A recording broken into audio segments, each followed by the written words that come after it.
Welcome to this presentation by the James Smith Company. Today's topic is a simple guide to gold and your IRA. For more helpful information, be sure to visit jamessmithseries.com. James Smith, his company, and affiliates are providing this information for general educational purposes only. Before making any decisions regarding tax, business, estate, or financial planning, please consult a respectively licensed professional. So the big question today is gold allowed in my IRA? And to answer this in one word, yes it is. Gold is absolutely allowed in your IRA. In 1986, the U.S. Mint issues gold and silver coins for the first time since 1933. Coinciding with that, the IRS decided to relax rules on collectibles for IRA investment. The Taxpayer Relief Act of 1997 broadens the scope of allowable metals for IRA investment. It permits investment in both coin and bullion. So you may be saying, well, that doesn't necessarily answer my question. Can I put gold inside of my IRA? Well, the IRS doesn't necessarily say what you can put inside your IRA. What it says is that there are certain things that you're not allowed to put inside. And as long as it's not prohibited, then yes, it can be inside of your IRA. If and only if your IRA custodian also allows it. And so this is what most people would like for their IRA custodian to allow them to put inside. Stocks, bonds, mutual funds, CDs, LLCs, precious metals, and real estate. The whole scope. But your IRA custodian might be a little bit different, and they may limit you to stocks, bonds, and mutual funds, and thus ban CDs, LLCs, precious metals, real estate, and there's quite a few other things that you could also invest in that they could also limit you from.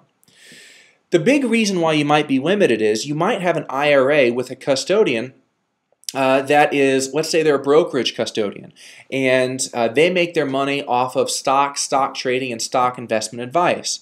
Well, that type of a brokerage might be giving you a free IRA. No fees to open it up, no fees to maintain it. The reason why they're giving you a no-fee account is because they're going to make money off of your daily activity in that account. They may be making money off of commissions or off of the volume of your account in some form or fashion. And so thus they give you a no-fee account.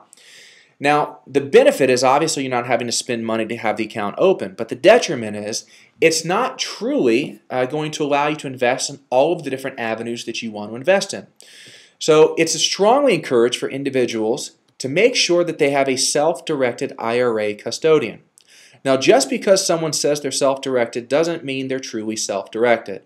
If someone says they're self-directed, make sure you get a specific list of what you can invest in, and if there's anything they prohibit you from investing in, make sure you get a disclosure up front. Because some people label themselves as self-directed custodians, but they're no more diverse than a simple brokerage account. Now let's go over the transaction of buying gold, because a lot of individuals feel that they actually have to take the money out of their IRA and personally buy the gold. Well, many people realize that if they take the money out of their IRA and personally touch it, they're going to have to pay taxes and penalties on it. And so to avoid that, the way that the transaction works is pretty simple. You're going to make your contribution each and every year to your IRA. You may also decide to take a 401k and roll it over into an IRA. You then take those funds inside the IRA with a self-directed IRA custodian, and that self-directed IRA custodian is going to send a check, here illustrated by the pile of cash, to a gold merchant. The gold merchant is going to sell your IRA through your IRA custodian some amount of gold. That gold is then going to need to be deposited. It cannot be deposited in your personal safe because, again, that's like you taking funds directly out of your IRA. So that gold is then going to be put in the hands of a gold depository. True self-directed IRA custodians will have gold merchants as well as gold depositories that you can work with because many of their clients are going to be interested in investing in gold. This is one of the benefits of working with a large self-directed IRA custodian.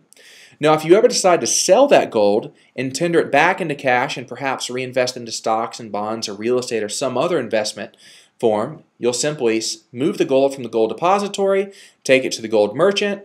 They'll then give you the marketable value. The money goes from the gold merchant, it goes back into your IRA, and then you invest it in whatever investment you like. This has been another training by the James Smith Company. For more helpful information on real estate and general investment topics, be sure to visit jamessmithseries.com for a full array of our investment products.